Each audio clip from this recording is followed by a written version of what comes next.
Good evening and welcome. Boy, that is loud in my headphones. I lost track of what I said. Okay, let me try that again. Hey, good evening and welcome. It is time once again for CU Immigration here on WRFU LP, Urbana 104.5 FM. I will be your host for this evening. My name is Mr. Garza, and I'm here to let you know that WRFU is an open forum for the Urbana-Champaign community. Views expressed are those of the speakers and are not intended to represent WRFU, UCIMC, Urbana Socialist Forum, or, as we like to say on this show, UPTV. So whose views are these? Well, that's a good question. These views are our own. And by our, in this instance, I mean myself and my charming guest, who will introduce herself while I am playing with the volume to get it right.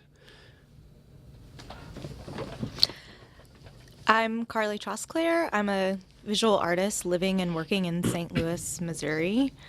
Visual artist meaning that I create sculpture, full room environments and installations for people to enter and experience, and they're typically based around architecture. So at this moment, the listener, the one person who's listening, yes. is probably wondering to themselves, wait a minute, you just said this was CU Immigration, and you've got an artist on. What's up with that, Tom? And my answer to that would be, you know what? I had a guest canceled. I was going to cancel the show because I didn't really have anything to talk about. And then you and I were talking earlier today about something entirely different. And I thought, hey, I'm interested in your work. I want to know more about it. I have a radio show. Here we are. Here we are. So that's the short explanation for why this is Art Talk. Art Talk. So this is not CU Immigration, this is Art Talk today. And we're here to talk about art. Sorry, I'm adjusting volumes as I go here. It seems very loud. Hello? Test? Okay. So, on Art Talk, did I just kick you? You did. I'm so sorry. Yeah. Excuse me. We're very professional here, as Yes, you yes. probably have noticed. You may have also noticed that there was no music. There was no automation before we started. And I have no explanation for that. It just wasn't on. And I have no way of doing anything about it because it's in the other room and that's locked. So you'll hear this show and then it'll go back to silence. And that's just the way it is here. I like that you're just up front, this is just how it's going, and Yeah. there's no smoke and mirrors. Community radio in all its glory. Yes. That's exactly what we're presenting. We're modeling community radio in every way at this moment. So I am very interested in your work. I have seen pictures of some of it. I've never actually seen it in person. And I regret that because it seems very cool. And so if I were to be a standard interviewer, I would ask you, what is the inspiration? What is it that drives you to do this particular thing? Because some of the pictures I've seen, they're different. It's not all the same thing over and over and over again. You're not, just redoing the same kind of imagery. There's different sorts of things. So what is it? What is the fundamental motivation for your work? I think it's changed over the years. The way that it looks maybe changes, or the experience kind of grows and maybe gets more complex, kind of just depending on the environment. But I think a big indicator first is how one experiences art I'm really interested in. Other than just kind of standing and absorbing something visually, I'm interested in engineering an experience that engulfs you in a way to where you're moving around and your exploration of the work is part of that piece. So I'm interested in how we experience and consume art, and also our relationship to architecture. So our body's relationship to architecture, our relationship to architecture over time, the way that a building over time is also mortal in a way, in a sense. So I think architecture and that link to the human body is constantly what I'm going for. And then just over the years, it's evolved to take different forms, whether it be sculptures or I worked with fabric maybe 8 or 9 years ago, and a whole bunch of different carvings and now latex. So it's really kind of jumped around as it's needed to. So this would be a good point maybe to do two things. One, do you have a website people could check out? And I if do. so, could you tell them so while they're listening they could be checking it out and they could actually see it, some Yeah. of your stuff? Yeah, sure. So the website is www.carlietrosclair.com. So it's my name, carlietrosclair.com. Okay. And then for those who don't have a computer handy, can you, this is really hard, but can you sort of describe what it looks like? Like what, if I walked into a room with your art, what would I be seeing? So I'll describe the most recent project that I worked on that was just in an exhibit in the Olin Art Gallery in Pennsylvania. Essentially what I did was cast different architectural elements of a home. So doors, doorknobs, windows, fireplace, an entire wall, and then kind of reset it up to mimic a domestic setting. And it's casted in latex. So the process is a liquid that then over time dries after multiple layers of application. And then I peel it off the surface and it takes an imprint of whatever I initially added it to. So it's kind of like if you would think of doing some kind of like rubbing, it's kind of like picking up a textured surface. Yeah. So then the material ends up looking like what it came from. So you'll be looking at a door, but it doesn't quite look like a door because it's this weird yellowish, plasticky, rubbery looking material. So it ends up being a material that to the touch is fluid, like maybe a fabric, but also a little sturdy, like a rubber glove. So it has like kind of structural, it can hold a form, but it's still malleable. Okay. So to be clear, you're not making a mold and then filling it with something, and then the thing that comes out is an exact recreation. You're making a mold of something. You're putting a material on the outside of it, peeling that off, and that mold becomes your art. Right. So I'm Essentially. interested. Yeah, that's exactly it. So I'm interested in the negative, and I'm not like kind of recreating it to present it as like another iteration of what it, like of a positive. So I'm more interested in like the imprint and the kind of almost like just the surface of it in kind of this negative liminal space between like what it existed as and then kind of its lifespan, into the future, how it gets used at a later date or something. Okay. Because I've not seen the work in person, of course, sadly, I must say. But having seen pictures, I would describe it, if I were referencing this for the listener, I would describe it as kind of ghostly in a way, because it looks like a sort of a shimmery, semi-transparent image of a solid thing that isn't quite the same exact shape. It's the shape, but it's almost like if it were in a cloud and the wind blows and the clouds just kind of warp. It's like the shape. It's very hard to describe, but it's a really interesting looking result that you come up with. I really like that description because it still holds enough of the detail for you to know what the reference point is, but it's just off enough for you to be curious about what it is, what it's made of, how it's holding the form. So it's kind of flipping the reality on its head, like just a tiny bit to kind of change the perspective of the object or whatever it might be that you're looking at. So it's actually a little unsettling in a way. I mean, not like you're going to walk out and go, I feel queasy. It's nothing like that, but it throws you off. You go in to look at it and you say, oh, I recognize that, but I don't quite recognize it, and it's just weird. It's just off somehow. And that's an interesting kind of reaction, at least that I had from looking at the stuff. I think I mentioned to you, I think I sent you a note about how it reminded me of Salvador Dali and the way he took solid objects and sort of made them melt. So it's like, that thing, Right. but you don't know it in that kind of shape or that sort of form. And so that was my reaction to it, was that it reminded me of that in a way. Yeah, and I think it's also interesting how you would take a solid object and then represent it kind of in a more liquid or, a material or a form that isn't quite the thing that it was initially made of.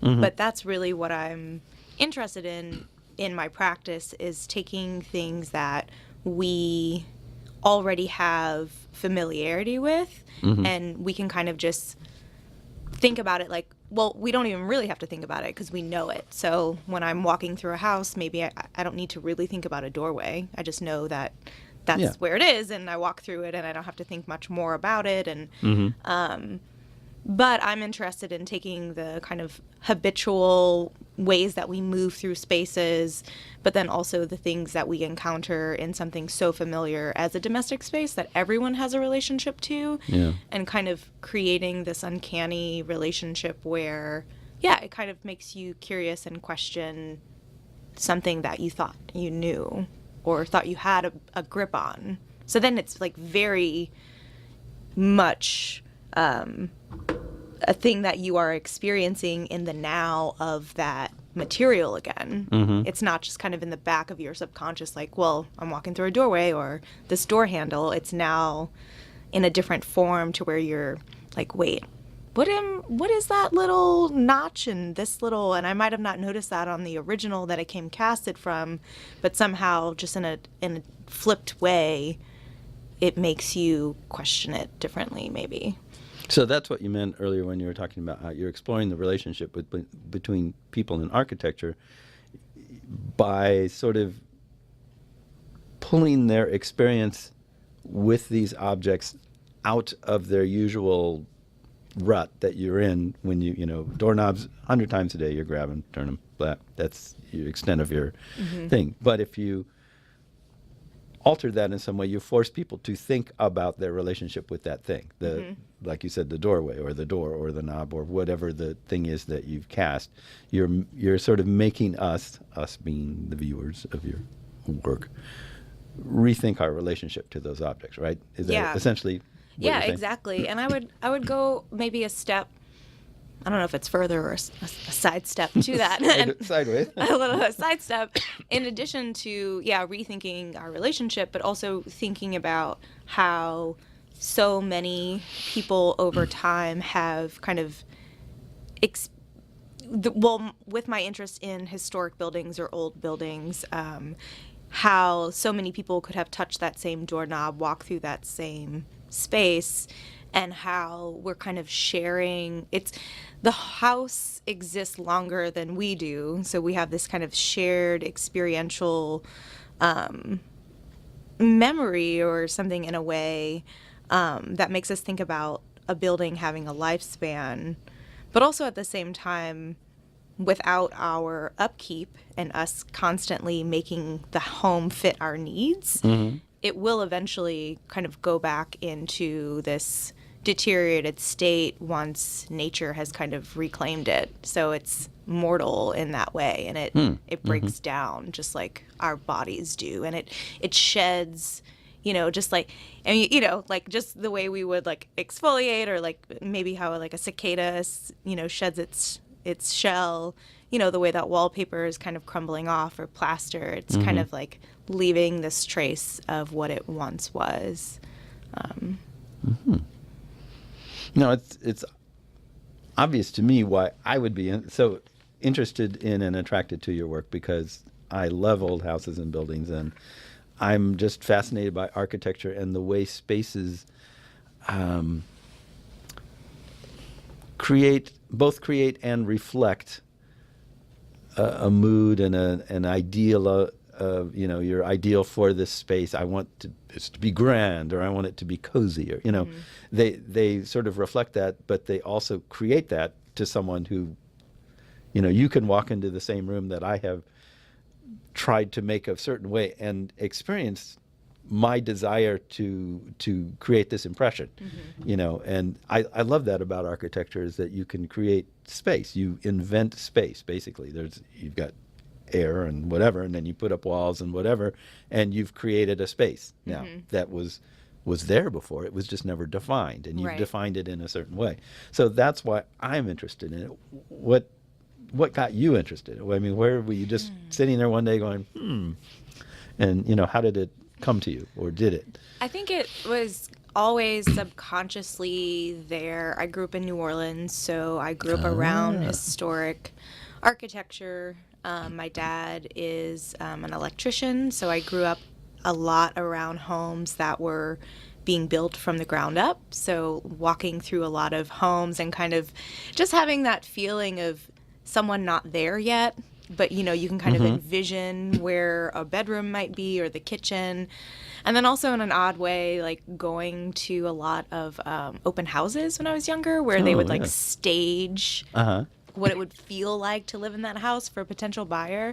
So I feel like that, now looking back, definitely had some kind of draw and attachment. And then now being in St. Louis, Missouri, I am around historic architecture, but more specifically around architecture that is neglected and abandoned.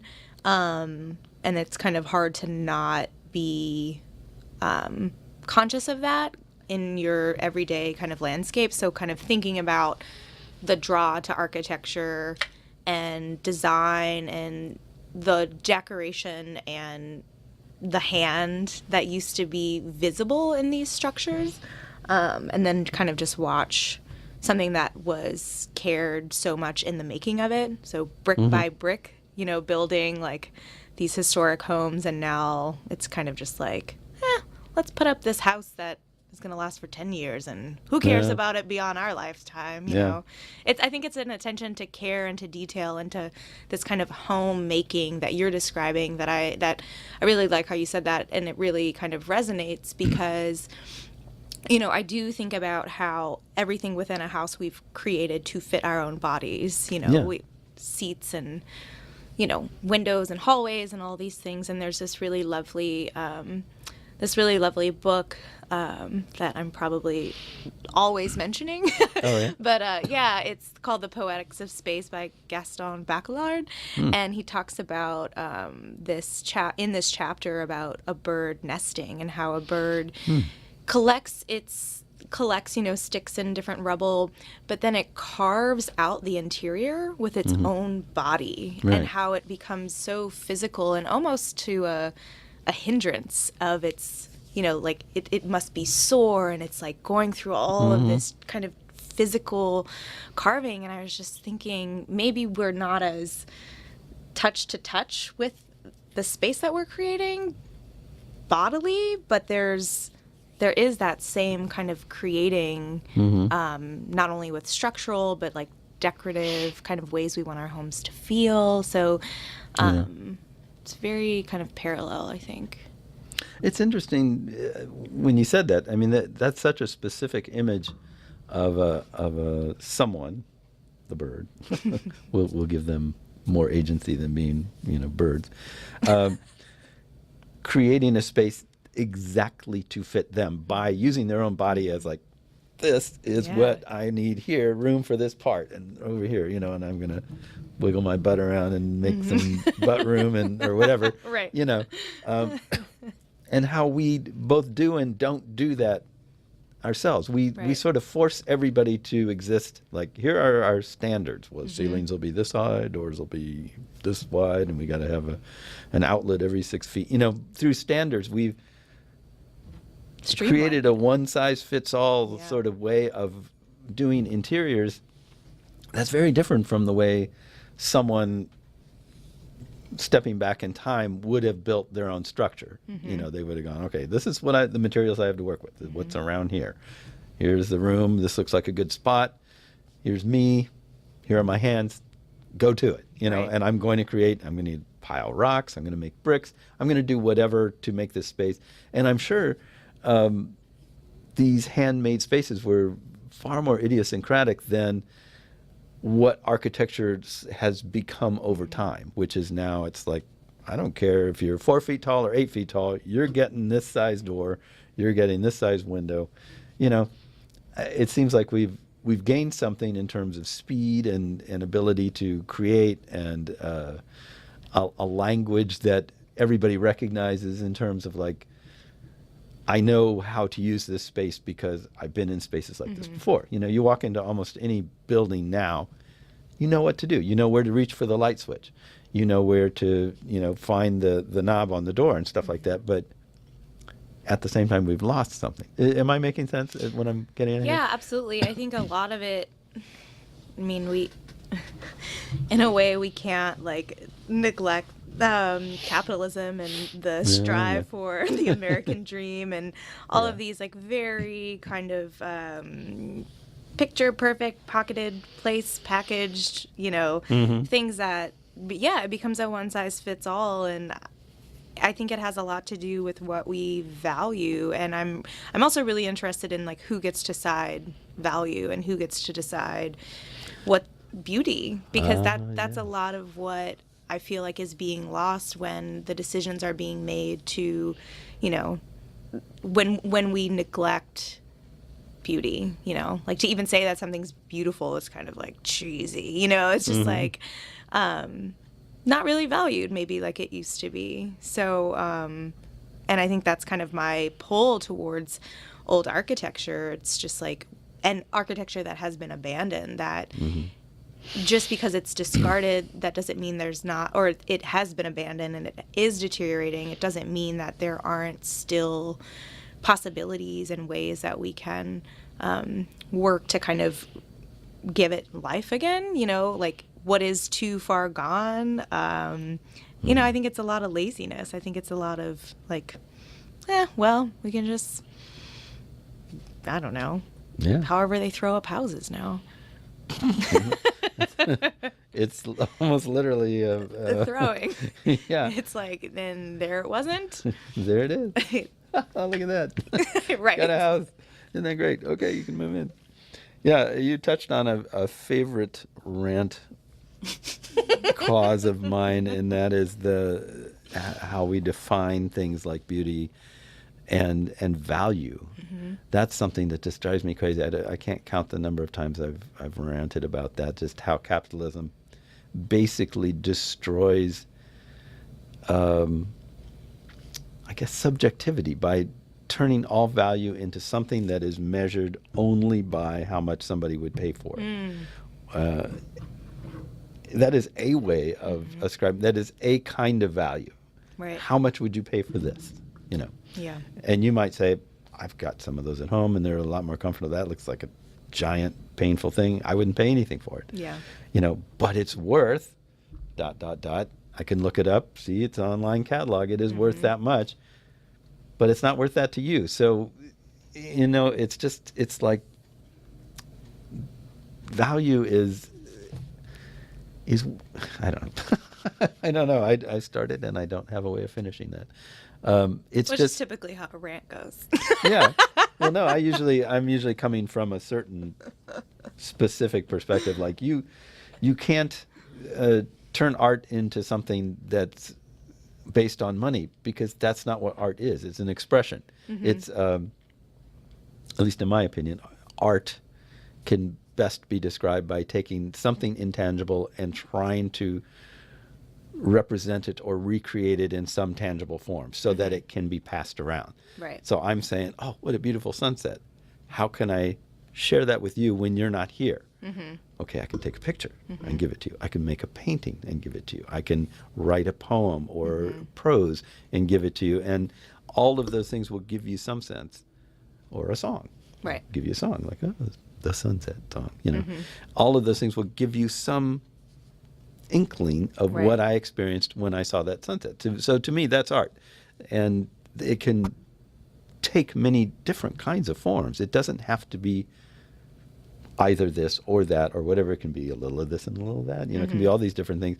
And all of it, the value is in your ability to articulate what it is you're trying to express and the effect it has on a person. Right. So if I'm touched by it, that's value.